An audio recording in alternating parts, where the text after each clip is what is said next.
বাজেটে নীতিগত সিদ্ধান্ত ইতিবাচক হলেও অবাস্তব রাজস্ব কাঠামো মধ্যবিত্তের উপর চাপ তৈরি করবে বলে মন্তব্য করেছেন নাগরিক প্ল্যাটফর্মের আহ্বায়ক ও সিপিডির সম্মাননীয় ফেলো ডক্টর দেবপ্রিয় ভট্টাচার্য।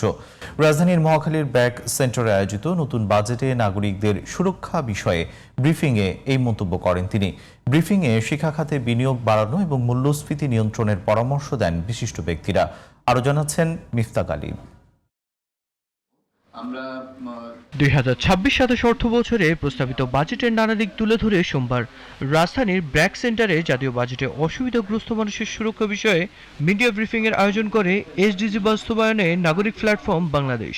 এতে অংশ নেন বিভিন্ন অর্থনৈতিক ও সামাজিক সংগঠনের প্রতিনিধিরা।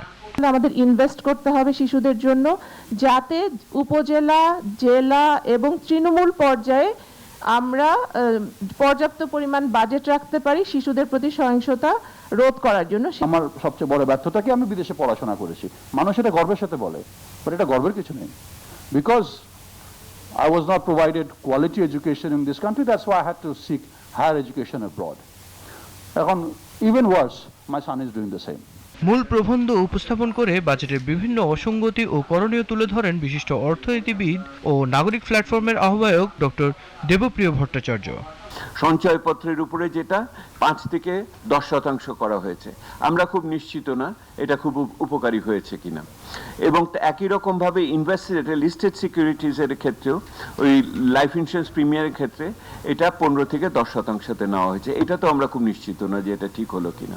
ভোগ এবং সম্পদের বৈষম্য কমিয়ে নিম্ন ও মধ্যবিত্তদের সামাজিক এবং অর্থনৈতিক সুরক্ষায় পদক্ষেপ নেওয়ারও আহ্বান জানান ডক্টর দেবপ্রিয়। যদি মূল্যস্ফীতি নিয়ন্ত্রণ না করা হয় তাহলে তাদের জীবনমানের সুরক্ষা দেওয়া সম্ভব হবে না।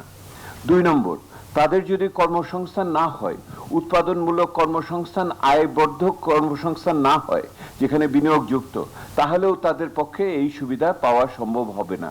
শিক্ষায় বিনিয়োগ বৃদ্ধি, মূল্যস্ফীতি নিয়ন্ত্রণ এবং নতুন কর্মসংস্থান তৈরিতে গুরুত্ব দেওয়ার পরামর্শ দেন বক্তারা।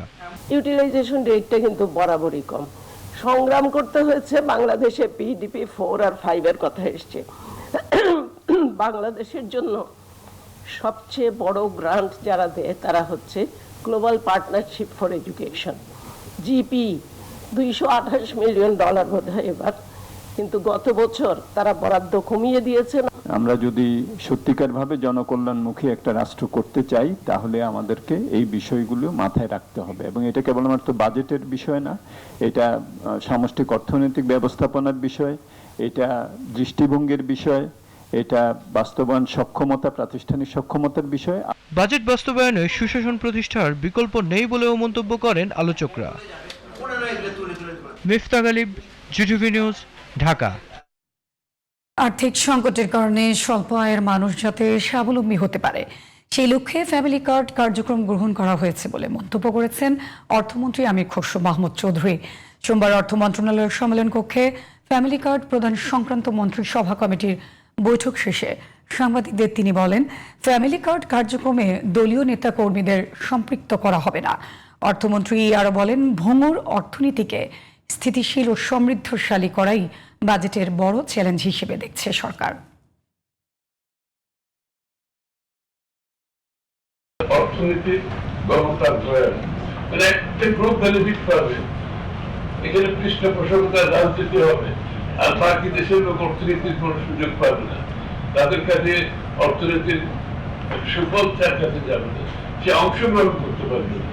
এটা তো একটা গণতান্ত্রিক দেশের অর্থনীতির জন্য কাম্য নয়। এই জন্য আমরা এই পরিবর্তনটা আমরা চেষ্টা করছি।